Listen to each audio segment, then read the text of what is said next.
Təsəvvür edirsiniz, bu Nivaya Nivadan əlavə düz 19.000 manat sahibi pul xərcləyir.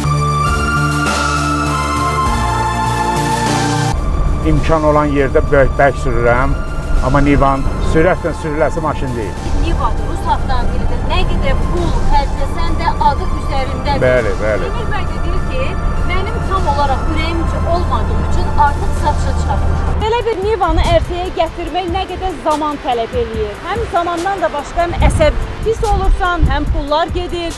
Səbrim belə çatmadı. 2 il yarım qaldı Gəncədə. Bu iki qardaş yığırdılar. O da demək olar ki, həmin o uşaqlardan, Arzu Araz qardaşlardan başqa Azərbaycanda yığa bilən yoxdur. Ona görə məcburi mən o maşını orada saxlamalıydım.